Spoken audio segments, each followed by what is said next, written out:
You can almost feel the chill of stone beneath your bare feet. Candles flicker against the damp walls, their light too weak to chase the shadows. You are only 12 years old, yet the whisper of silk at your wrists feels like chains. They call it marriage. You call it surrender. The scent of roses and wax fills the air, but beneath it lies something colder, the smell of duty, of power, of a life that is no longer yours. Before we begin this journey into the storm of England's past, take a breath and look around this global hearth of history lovers. Whether you're watching from the misty hills of Scotland, the bustling streets of Manila, or a quiet corner of Canada, thank you for being here. It's incredible how stories born centuries ago can bind us across oceans and time. So, if you're drawn to tales of courage and fate, tap that like button, subscribe for more, and tell us in the comments. Where in the world are you watching from tonight? The year is 1449. England groans beneath the weight of ambition. The wars of the roses simmer beneath every feast, every oath, every smile hiding a blade. In a world where loyalty shifts like sand in the tide, families cling to bloodlines like lifeboats. And among those noble houses stands the Beauforts, descendants of kings, yet forever marked by the stain of illegitimacy. Lady Margaret Beaufort was born into that contradiction, noble yet vulnerable, royal yet powerless. Her father, the Duke of Somerset, died when she was an infant, leaving her inheritance as both blessing and bait. Her guardians saw not a child, but an asset, a key that could unlock dynastic security. In the echoing halls of Bletsoe Castle, Margaret's life unfolded with the quiet precision of a chessboard. Tutors taught her Latin, scripture, and etiquette, shaping a girl destined to serve God, or the throne. But the game was already in motion. At 12 years old, the decision was made. She would marry Edmund Tudor, the king's half-brother. The wedding day dawned under a gray sky. Church bells tolled not in joy, but in duty. Margaret's gown trailed behind her, heavy with embroidery and expectation. Her hands trembled as she clutched a rosary, her only comfort. Across from her stood Edmund, 24 years old, armored in confidence and ambition. To him, she was a link to royal blood, a step toward power. To her, he was a stranger with a crown of iron promises. As vows were spoken, Margaret's gaze drifted to the stained glass above the altar. Saints stared down at her, frozen, silent witnesses to her fate. The priest's voice droned like distant thunder. When Edmund took her hand, his grip was firm, unyielding. The girl did not cry. She merely bowed her head, whispering a prayer that God might see her heart even if the world could not. That night the castle feasted. Music swelled through the hall, lutes and harps weaving melodies of false celebration. Men drank to the future of England. Women smiled through painted lips. But in a quiet chamber, away from the laughter, a child sat beside a window, staring at the moon. The wind outside carried the scent of rain and the faint cry of a night bird. She wondered if freedom felt like flight, or if even wings could be clipped by duty. Days turned to weeks, and Margaret's innocence faded under the weight of expectation. She was now Lady Tudor, bound to a man who served both crown and cause. The whispers of rebellion grew louder, the banners of Lancaster and York unfurling across the land. England was a tinderbox, and Margaret, unknowing, unready, was caught at the heart of the spark. When Edmund prepared to ride for Wales, he left her with a solemn promise. "Our line will endure, my lady," he told her, adjusting his gloves with a soldier's poise. "God willing, our union will bear England's hope." Margaret nodded, though she scarcely understood the gravity of those words. Hope was a fragile thing to place in the hands of a child. As the doors closed behind him, the echo lingered, a hollow sound that filled the silence of her new life. She turned to the crucifix on the wall, the flickering candlelight casting long shadows across her face. "Lord," she whispered, "let me be strong." Outside, thunder rolled across the countryside. The rain began to fall, soft at first, then harder, like the sky itself weeping for what was to come. In that storm's embrace, the seeds of tragedy were sown. For Margaret Beaufort, the story had only begun. And though she could not yet know it, the child forced into womanhood would soon give birth to a king. But first, she would learn the price of destiny. The year was 1456, and the corridors of Pembroke Castle groaned beneath the weight of winter winds. Frost clung to the arrow slits, turning each window into a pale ghost's eye. Inside, Lady Margaret Tudor, barely 13, moved slowly through the stone halls, her hands resting on the small curve of her belly. The fire in the great hearth offered little warmth against the chill that had settled in her bones. She was a child carrying a child, England's future resting inside a body not yet grown. Her husband, Edmund Tudor, had gone to war months ago, swept into the chaos of the Wars of the Roses, a conflict that tore the kingdom into two bleeding halves, Lancaster and York. Letters had come once, then silence. Rumors spread faster than truth, and when word finally arrived, it carried no comfort. Edmund Tudor, Earl of Richmond, had been taken prisoner by Yorkist forces. Within weeks, fever claimed him. Margaret was now a widow before she had ever truly been a wife. In the echoing emptiness of her chamber, Margaret stared at the letter until her tears blurred the ink. "God's will," her attendants whispered, though their eyes betrayed pity. To them she was both fragile and sacred, the vessel of a noble heir, yet still a child whose world had already turned to ash. Days melted into weeks as Margaret's belly grew heavy, and so did the whispers around her. Without Edmund, she was vulnerable. Rival families eyed her inheritance. Soldiers garrisoned in the castle looked to her with suspicion. She prayed each night before the Virgin's statue, fingers pressed to the cold stone, pleading for strength. Winter came early that year. The sea crashed against the cliffs of Pembroke, and icy rain swept across the battlements. The midwives feared for her. "She is too young," one murmured when she thought Margaret could not hear. "Too small to bear such weight." But Margaret heard. She always heard, and she carried that fear like a cross upon her shoulders. By January 1457, her labor began in the darkest hour before dawn. The storm outside howled like a living thing, its voice shaking the shutters. Servants rushed through the halls with candles, their light flickering across the cold stone. The midwives worked in hushed urgency, whispering prayers between commands. Sweat soaked through the child's nightgown. Her hands clutched the bed linens as another wave of pain struck. "Breathe, my lady," came the midwife's trembling voice. "I am trying," Margaret gasped.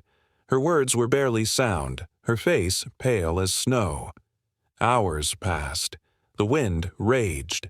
The girl's cries echoed through the castle, twisting down the corridors like a ghostly song. Outside, the waves battered the cliffs with relentless fury, as if the sea itself demanded to witness this fragile birth. When the cries finally ceased, the room fell into an awful silence.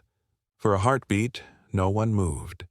Then, a single, soft wail broke through. The midwife lifted a tiny child wrapped in linen. "A boy, my lady," she whispered. "A son." Margaret's eyes fluttered open. She saw only the faint outline of her baby, his face red and scrunched with life. Relief and exhaustion mingled in her tears. "Henry," she breathed. "His name is Henry." But even in that moment of fragile joy, death hovered near. The color had drained from Margaret's cheeks. She was still, too still. The midwives worked quickly, their voices urgent, the scent of blood heavy in the air. "She is fading," one cried. "She has lost too much." Yet Margaret clung to life, her faith anchoring her to the world. She whispered prayers through cracked lips, her breath shallow. "Let me live," she murmured. "Let me live for him." Morning came slowly, gray light spilling across the chamber. The storm had passed, but its echo lingered. Margaret lay weak, her face turned toward the cradle beside her bed. The infant slept peacefully, unaware that the mother who had nearly died to bring him into the world now watched over him with eyes that seemed older than time. When the physician visited, he bowed his head solemnly. "My lady, you are fortunate. God has spared you, but you must rest. You will bear no more children." The words fell like a verdict. Margaret's heart trembled, but she said nothing. Perhaps she already knew. Her body, small and scarred, had paid its price, yet in that frailty a fierce resolve began to kindle.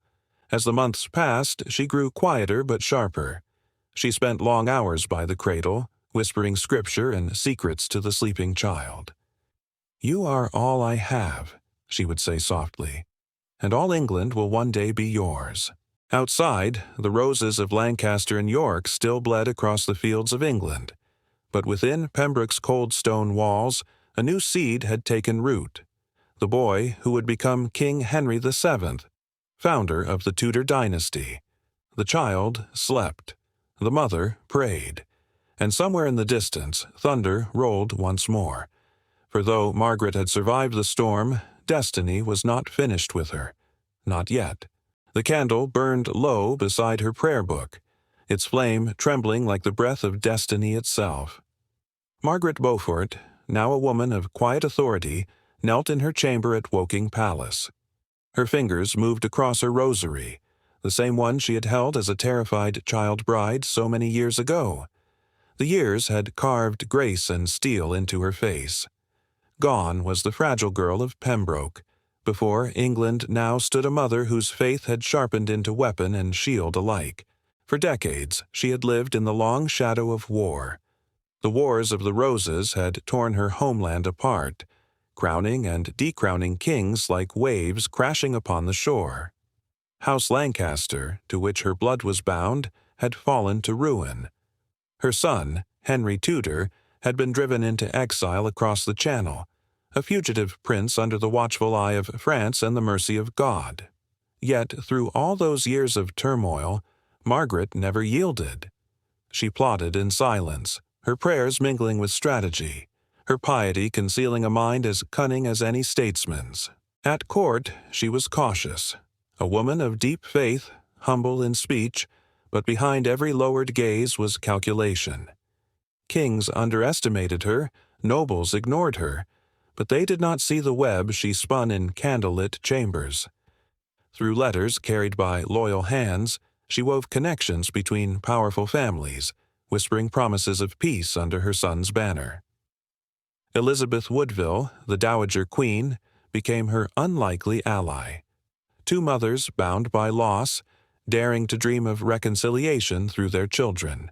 "England needs peace," Elizabeth once murmured to her in a cloistered garden, the winter air heavy with frost. "And peace will come," Margaret replied, her voice steady, "but not before justice." Beyond those words, danger lurked. King Richard III, ruthless and unrelenting, sat upon the throne. His spies prowled like wolves. Yet Margaret endured, surviving accusations of treason and the watchful eyes of those who would see her silenced. She knew that patience was its own form of warfare.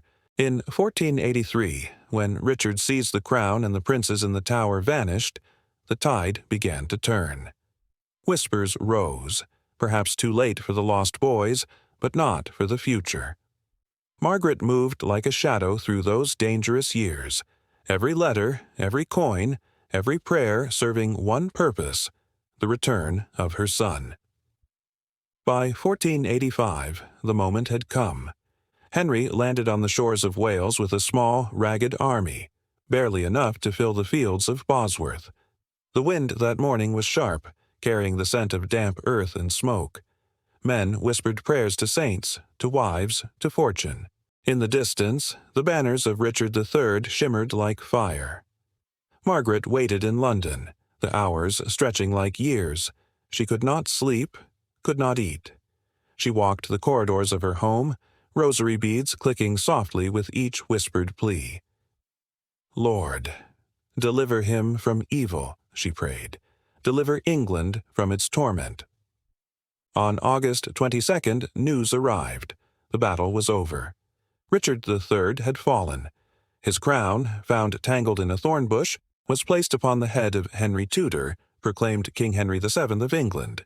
When the messenger knelt before her, breathless and trembling, Margaret's hands covered her face. For the first time in decades, tears came freely. "My son," she whispered, "God's will be done." The realm shifted overnight. The Wars of the Roses ended, and with them, 30 years of blood and betrayal. The Tudor rose, born from the union of Lancaster and York, became England's new emblem, a symbol of unity forged in suffering. In the years that followed, Margaret's influence deepened, though she never claimed a crown. She walked the corridors of power as "My Lady the King's Mother," commanding respect from bishops and courtiers alike. Her wisdom guided her son's early reign. Her faith anchored the new dynasty. She founded colleges, patronized scholars, and built bridges between the church and the throne. Yet, even in triumph, the echoes of the past haunted her. Late at night she would stand at her window, the wind stirring the curtains like ghosts of memory. The laughter of her son's court drifted faintly from below, but her eyes saw further, back to the cold stone of Pembroke, the cries of childbirth, the candlelight flickering on her wedding veil. Was it destiny that had chosen her, or the cruelty of men that had forged her strength? Perhaps both. When she died in 1509, just days after Henry's passing and the coronation of her grandson, Henry VIII, England mourned her not merely as the king's mother, but as the architect of peace. The child bride who had once trembled before an altar had become the matriarch of a dynasty that would reshape the world. And yet, as her coffin was borne through Westminster, the bells tolling their solemn hymn, one could almost imagine her voice still lingering, a whisper through centuries. "Faith is the crown I chose, and my son, the kingdom it won." The storm had ended, but its echoes would forever shape the heart of England.